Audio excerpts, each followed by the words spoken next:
Valerie from Celestial Lights Gifts here. Thanks for joining me. I'm working on a different kind of project with many steps, so I thought I would do a voiceover.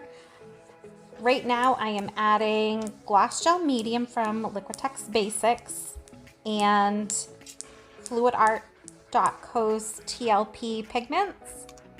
So the first one I'm doing is Ballet Slipper. Yes, they're already mixed. I just wanted to give you an idea of how I'm making this into paint, how I'm making the pigments into paint. So I took 3 or 4 scoops, added it to the gel medium. Oh, look at that Ballet Slipper shimmer.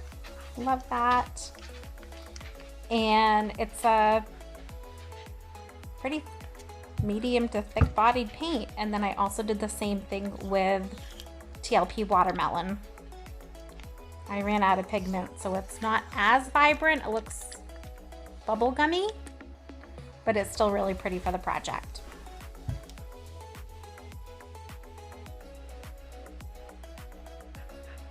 So in this next step, I'm going to be adding maybe like a ½ ounce of just acrylic paint. I'm using some Amsterdam paints. So that one, Persian pink or rose quartz or something like that. And then the one I just showed you is Venetian rose. And the project I'm going to be working on is a ring pour over some wood letters. Permanent Rose by Winsor & Newton. This is actually way more vibrant than I thought. Turns out to be like a hot paint color.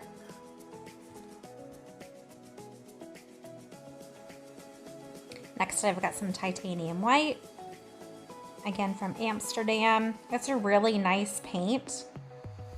You can totally tell the quality between like Artist Loft paint, which I do. I like Artist Loft. This is a bit thicker. So I'm going to add a bit of gloss medium and varnish to each of the cups. I didn't want to varnish or resin the letters because I'm going to put silicone in this to make some cells. And normally my pouring medium would be Floetrol. That makes some really nice cells in itself. But because I want well, 1, because I'm doing some pigments as paints and I've never done that before, and 2, because I want it to be shiny, I'm using Liquitex Basics pouring medium.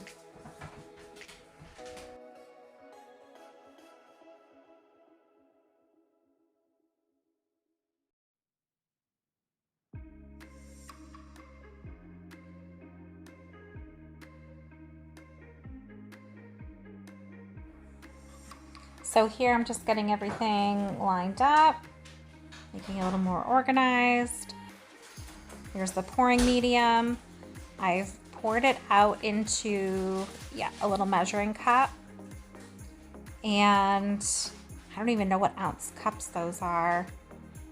Maybe 9-ounce cups. And I'm gonna fill them. I filled that one a bit more than I did the other, so you'll see me pour some of it out and into the other cup. So maybe halfway. And I'm gonna just mix all of them up.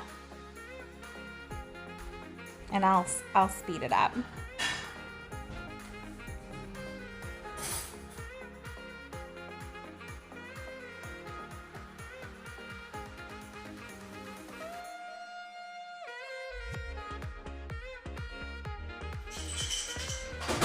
So there's the consistency, and that's the Ballet Slipper. So it is a little thinner than I think I would like. Now I'm gonna mix up one of the, I think that's the Permanent Rose from Winsor & Newton.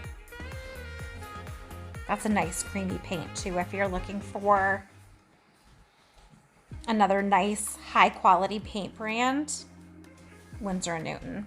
I bought a bunch of theirs to do blooms with. Just, oh, look at that. See that nice hot pink? I never ever thought that that color in the tube would turn out to be the color in that cup. I can't wait to use it in a bloom.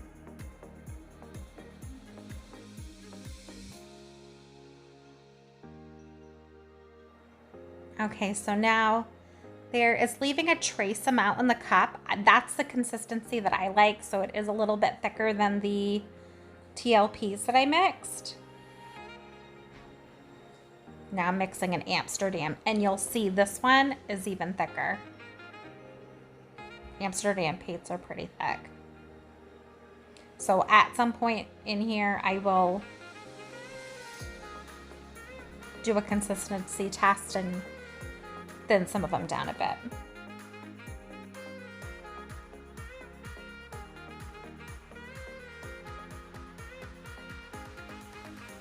So when you're mixing paint, don't forget to scrape down your sides and the bottom. See, trace them out, but it is a bit thicker even than the Winsor & Newton. I'm just making sure that I get everything. So this was a lot of mixing. Oh, I had some extra ballet slippers, so I thought, oh, I had some extra ballet slipper. I put that in to thicken up the paint, and then because I had no more watermelon pigment left, I got my bloom recipe paints out, which is basically the pigment mixed with untinted house paint and gloss varnish. So I put that in the cup to thicken it up a bit. And then I still wanted it a little bit thicker, so I added some more gloss gel medium.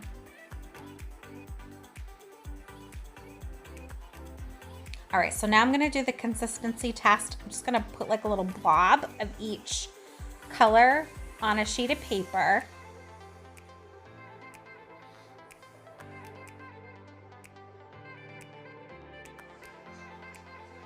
And for those interested, the stir sticks that I'm using, those come from Dirty Pour Fluid Art. You can buy them on Amazon. They are eco-friendly stir sticks.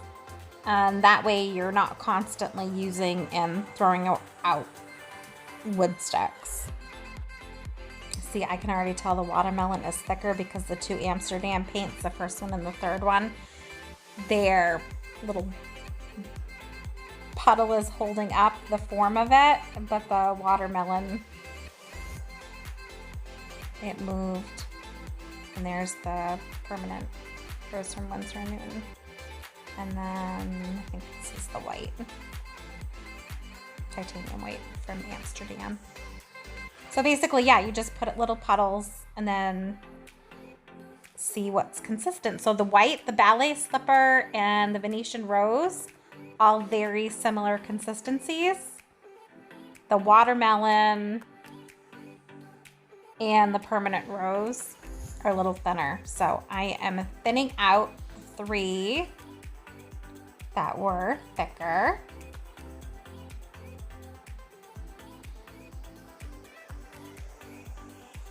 I do like my paints a little bit thicker. So I would have liked to just leave these the way that they were, but it's important to have the same paint consistency through all of your colors. Okay. Now I'm putting silicone to make cells. And I've had the silicone for a couple of years. I didn't really care for the cells that developed. I put them in pretty much every color, I think except for the TLPs, the pigment colors. And so you just give that a good zhuzhy shake up. Mix it in real good.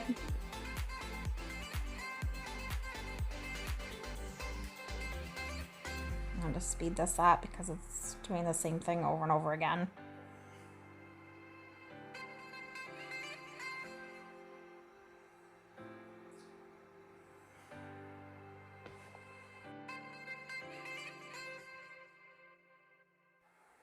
Okay, so now it's time to layer the cup.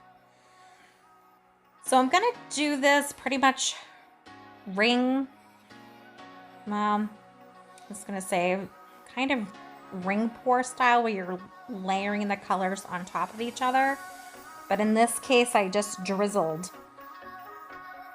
I really wanted a big mix up of colors. That way when I poured it out of the cup,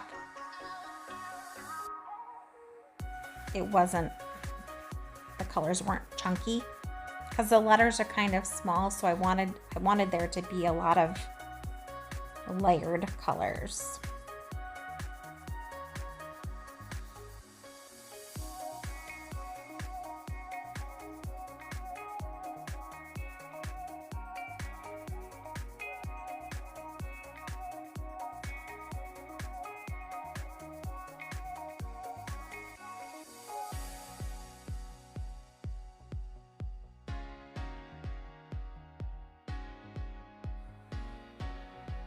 I have to say, I know this seems like a lot of work, but it is so fun and relaxing to just mix paint. In fact, sometimes I get sad when all of my paint is mixed and I don't have any colors to mix. I do a lot of the Shelley Carruthers bloom technique, and I keep a lot of paints already pre-mixed because it just saves time. And I do have a bunch of Dutch pour paint already pre-mixed as well.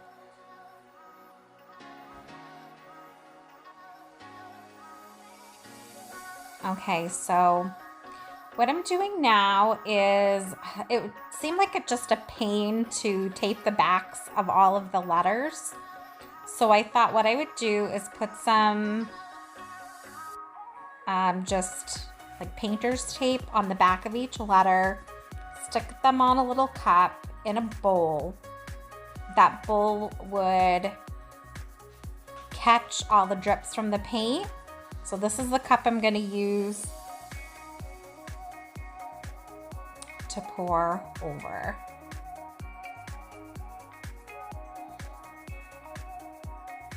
And now you can see why I wanted lots of layers of the paints. I just wanted to get all the different colors incorporated. So I'm trying to cover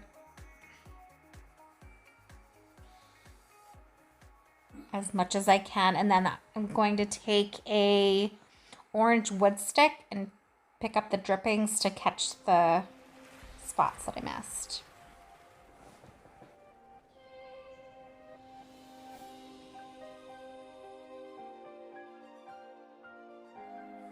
We'll fast forward that. That was a bit tedious and took a while. So I'm not going to do all the letters with you. I'm just going to do a few. And that's what the end looks like, which is, oh, now I'm torching, which I thought would bring out cells, because usually when you put silicone in, the cells just pop right out. What I did notice after doing that N was the white was coming up on the corners. So I'm going to paint all of the letters. And that way, when the paint pulls from the edges, this like pink base color will blend in. And that worked out really well.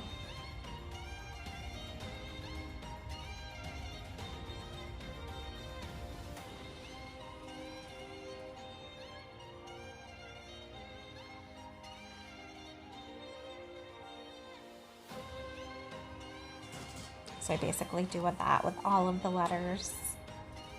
And the letters are N-A-T-A-L-I-E for Natalie. She's a little nugget that'll be born in a few weeks.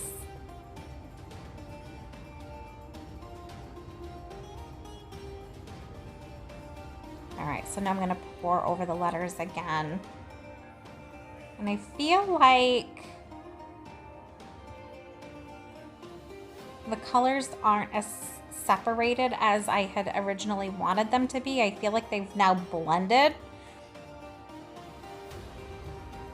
and they're just not popping out. So I do the next day go over these again, and basically what I did was, instead of filling up a cup to pour over the letters, I just drizzled each color over the letters. So I just drizzled a little bit of the permanent rose, then drizzled some of the ballet slipper, drizzled some white, and that worked out better. I still didn't really get any cells when I torched though, which is just weird. So I don't know if it was a pouring medium. When I've used silicone before, it's always been like a glue water mixture.